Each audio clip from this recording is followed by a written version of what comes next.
Assalamualaikum warahmatullahi wabarakatuh. Halo, perkenalkan nama saya Raisa Putri dengan NIM 102042400103 dari kelas S1 SI 2404. Pada video ini saya akan mengerjakan tugas machine learning menggunakan metode linear regression dan k-means clustering dengan bantuan Google Colab. Dataset yang digunakan dapat diakses melalui link yang telah diberikan pada soal. Selanjutnya saya akan melakukan pengolahan data menggunakan Python. Baik, kita mulai dari soal nomor 1. Pertama itu, pada tahap ini saya akan melakukan import libraries yang digunakan untuk pengolahan data.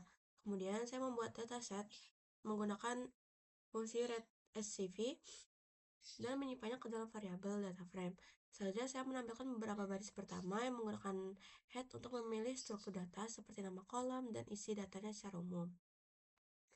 Selanjutnya itu perbedaan linear regression dan versus k-means.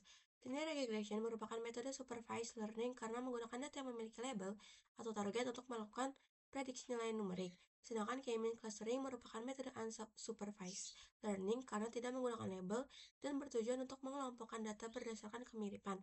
Perbedaan utama keduanya terletak pada tujuan penggunanya, di mana linear regression digunakan untuk prediksi, sedangkan k-means digunakan untuk mengelompokkan data.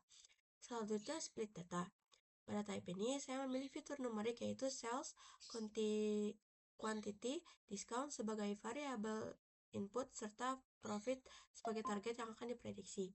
Pemilihan fitur numerik dilakukan karena model machine learning tidak dapat langsung memproses data bertipe teks.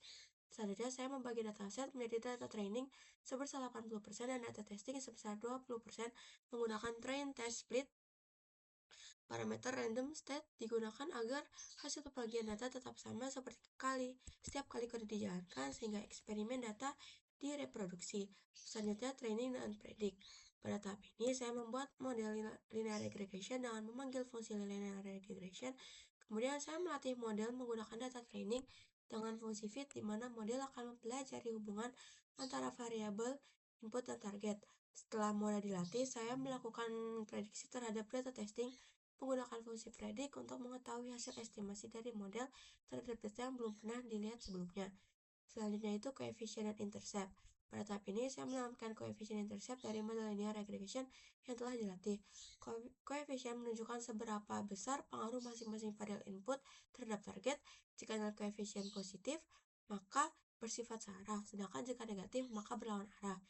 Intercept merupakan nilai awal dari model ketika semua variabel input bernilai 0 yang dapat diartikan sebagai titik awal prediksi. Selanjutnya, MSE Resquared. Pada bagian ini, saya melakukan evaluasi model menggunakan dua metrik, yaitu mean squared dan error squared. Mean squared error digunakan untuk mengukur rata-rata kesalahan antara nilai aktual dan nilai prediksi, di mana semakin kecil nilainya maka model semakin baik. Sedangkan R-squared digunakan untuk mengukur seberapa besar kemampuan model dalam menjelaskan variasi data. Nilai yang mendekati 1 menunjukkan bahwa model memiliki performa yang baik. Selanjutnya, elbow method. Pada tahap ini, saya menggunakan metode elbow untuk menentukan jumlah cluster yang optimal. Setelah melakukan perulangan untuk mencoba beberapa jumlah cluster, kemudian menyimpan nilai WCSS atau within cluster sum of squares dari setiap percobaan. Nilai WSS ini kemudian divisualisasikan dalam bentuk grafik dan titik siku pada grafik tersebut digunakan sebagai acuan untuk menentukan jumlah cluster terbaik. Selanjutnya, k-means clustering. Pada tahap ini, saya menginisiasi model clustering dengan jumlah cluster sebanyak 3 berdasarkan hasil dari elbow method. Kemudian saya melatih model menggunakan fungsi fit untuk mengelompokkan data berdasarkan kemiripan karakteristik. Hasil pengelompokan disimpan dalam bentuk label, di mana setiap data akan memiliki nomor cluster tertentu. Selanjutnya, silhouette score. Pada tahap ini, saya menghitung silhouette score untuk mengevaluasi kualitas hasil clustering. Silhouette score mengukur seberapa mirip suatu data dengan clusternya sendiri dibandingkan dengan cluster lain. Nilai yang mendekati 1 menunjukkan bahwa data yang sudah dikelompokkan dengan baik, sedangkan nilai yang mendekati 0 menunjukkan adanya overlap antar cluster dan nilai negatif menunjukkan kesalahan dalam pengelompokan. Adjust rand index atau ARI.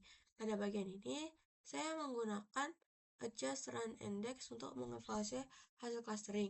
Karena k-means tidak menggunakan label, maka saya mengubah nilai profit menjadi kategori sederhana sebagai pembanding.